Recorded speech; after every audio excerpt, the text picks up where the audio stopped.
folks, and welcome back to the channel.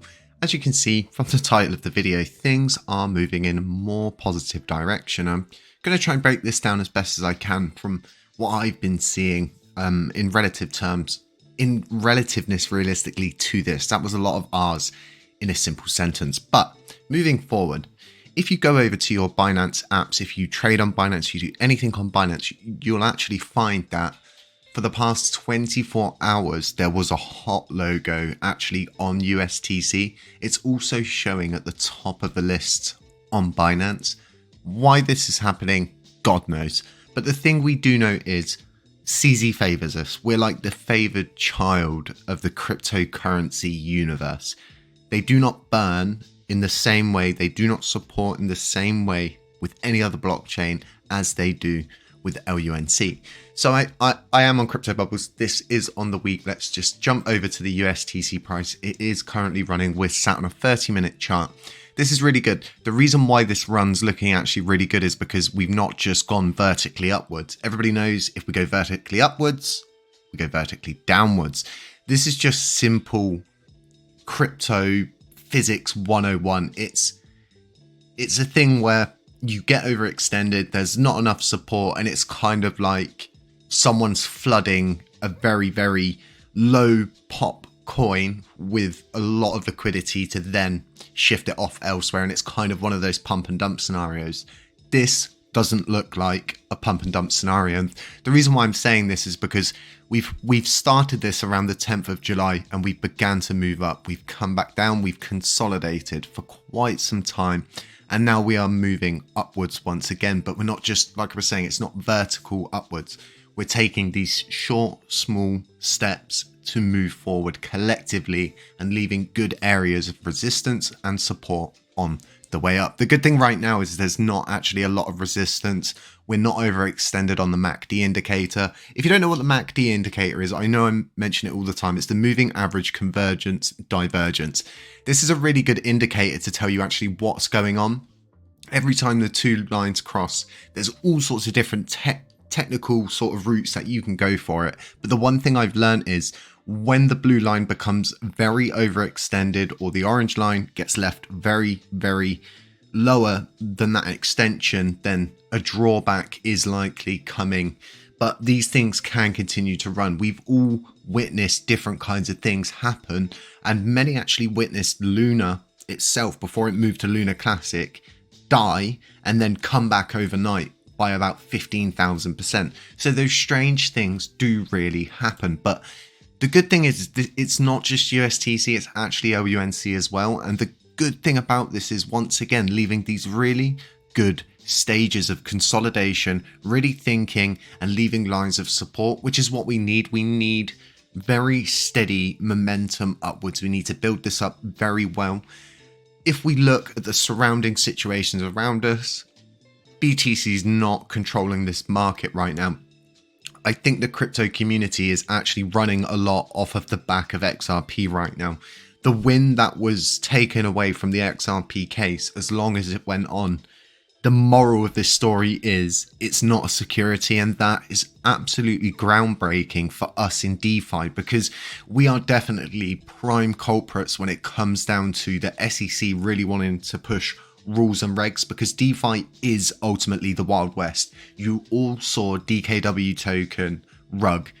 If you haven't seen that, it's absolutely insane. You know, we learn from our mistakes, and it's just one of those things that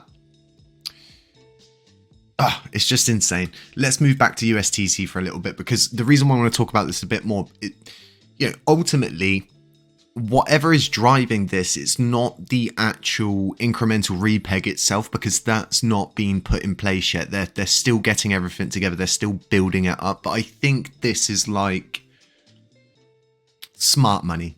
I think this is a good way to break this down. This is smart money getting in place. These real smart people, they watch the markets. They watch what these other blockchains are doing. They don't just sit inside their own bubble, and they're really branching out. It's interesting to say the least, seeing this momentum, because the higher we can get the price now, the further we can move up the price chart, the easier this repeg's going to get, the more liquidity there is going to be to attempt at this repeg. And I think everybody wants to see this, apart from, I think, the Luna community, because we all know if you were part of Luna, your coins became worthless. You would then airdrop the new Luna coins and your LUNC and USTC's worthless, and you probably sold it off a long time before. That damage is already done. But if we look at places where damage has been done elsewhere, good thing to do is just simply go and look on crypto news, places like this, and read about specific sectors. And one of the things recently that has been popping up time and time again is actually the amount that CZ himself lost to Luna. It was a lot. They invested $3 million in Terra, and they've never moved those coins, even still to this day. They're absolutely worthless. I mean, you were able to buy that amount of coins for peanuts, for absolute peanuts.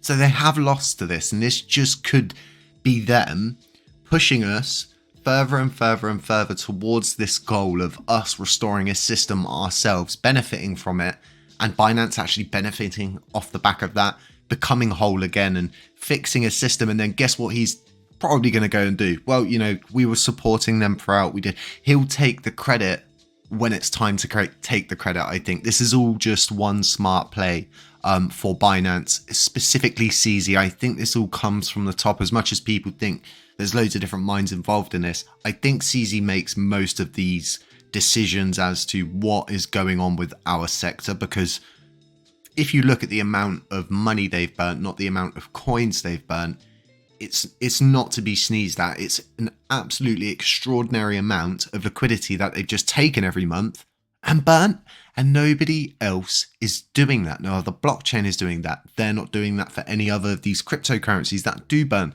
Shiba Inu would probably kill for this kind of burning. The drive their marketing team would probably get behind it would be insane. It's one of those things. But ultimately, I think this is really good. You're looking at almost 100% upwards if we go out and we look back. Obviously not LUNC, but USTC itself. It's almost a near 100% push. So we're at 75 currently, sitting at the pinnacle. It's around 80%. If we zoom out a little bit and we take it from the most recent swing low to the most recent swing high, you're talking 140% gain. That's almost a 1.5x. I think these are these kind of times when, you know, don't count your chickens that haven't hatched. Okay, it's okay to take profits. It's okay to secure your investments. It's okay. Don't find yourself in a situation where all of a sudden something's gone crazy upwards vertically. It's probably going to come down insanely fast vertically. Ensure to take profits where and whenever you can. Trade safe, folks. It's so important that you take little wins where you can find them, because you just don't know how long these things are going to last. Like I was saying, the incremental repeg hasn't started yet, so this is just positive momentum. We need to maintain this. We need to keep it going. And I think a good way for people to do that is to actually take profits and sort of play, because ultimately we all know it's going to go up, it's going to come down a little bit. You know, you can play with that. And I've always said to people, I always keep, you know, 1 million LUNC to swap in and out with the price as it goes up and down, and sort of test my little theories with that, instead of going, so to speak, full frontal at it, actually taking these really small steps to secure small amounts of profits where and whenever I can. None of this is financial advice, of course. This is all ramblings of a mere madman behind his desk. Folks, stay safe. Have a really nice Sunday wherever you are. I wanted to get this video out because we just need a win like this at the moment. There's so much savagery going on, so much centralization, so much privatization, that this is a win for us across board. No one's going to argue with each other about this, and no one's going to be like, well, you know, I think the price should go down, or I should think the price should go up. Everybody's happy. Everybody wins when the price goes up. Folks, stay safe, stay humble, stay aware. Catch you in the next one.